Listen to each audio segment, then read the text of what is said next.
Welcome to Trojan TV. I'm your anchor, Himani Leroya. And I'm Eva Jordan. Coming up next, we have a feature on a local nonprofit called the I'm Glad You Stayed Project. This mental health awareness and suicide prevention organization was started by high school senior Abby Sly after the death of a close friend last year. Later, we have a bigger story about how small businesses are still recovering from COVID-19 losses, but are beginning to bounce back despite economic hardships.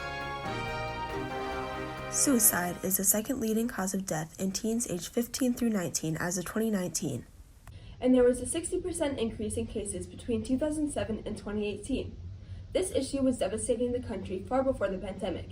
COVID-19 and its effects increased feelings of isolation and made it harder for people to get help outside their homes. Abby Sly started the I'm Glad You Stayed project after losing a close friend of hers to suicide. It is now a federally recognized nonprofit. Through social media, pamphlets, or t-shirts, she is spreading awareness about teenage mental health and the long-lasting impacts that suicide can have on a community. Here is Abby now. The I'm Glad You Stayed project is education for people, especially teenagers, on real-time suicide prevention actions. When did you start the I'm Glad You Stayed project, and what originally inspired you to start it? So I started it April 16th, 2021. That was about a month and a half after I lost my friend Dylan to suicide. I mean, I knew the night that I lost Dylan, I did not know how to give him help. I don't want someone else to be in the same situation as I was, begging their friend on the phone to stay. So for the future of the I'm Glad You Stayed project, you touched on this earlier, where would you like to see it go? I want my pamphlets at least my pamphlets in like every middle and high school in the country. I think that there needs to be more mental health education so that we can like decrease the number of suicides, and I just want my project to like save somebody, you know? Yeah. Thank you, Abby. You're not only brave, but you are an inspiration to this community and teenagers everywhere. Racism and financial problems forced many businesses to close or reduce their hours, but as infection rates continue to go down, many new small businesses are deciding to take the plunge.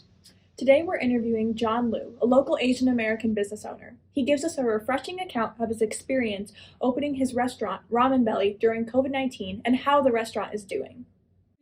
We were just wondering if you could tell us a little bit about yourself and the restaurant. After graduating from college, I worked at a bunch of other restaurants. I worked at some 9-to-5 jobs.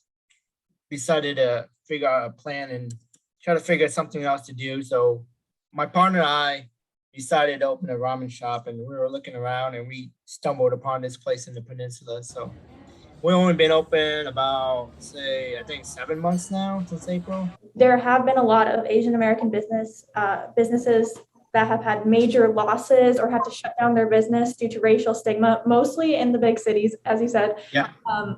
Do you think that the COVID-19 has inflicted some bias? Yeah, I mean, there's people out there like pretty ignorant, and like the media doesn't help, social media doesn't help, they read things like, oh, it came from China, they eat bats, you can't blame people from China from bringing it here, like it's a virus. How was your experience opening a whole new restaurant during a pandemic? It looked pretty bad, and then I kind of just stuck to it and hung in there. And then once things started to turn around, people started going out to eat more. When we opened, the place was packed. We were jam-packed. I mean, it's day after day. It was just busy. Thank you. All right, thanks, guys. Glad to see that Lou's business has continued to thrive despite what could have gone wrong. COVID-19 is far from over, but there is a light at the end of the tunnel. You can support the I'm Glad You Stayed project by following them on social media and spreading this message. When given the choice to stay or to go, choose stay. This is Trojan TV, reminding us that we're all in this together. Thanks for watching. See you next time on Trojan TV.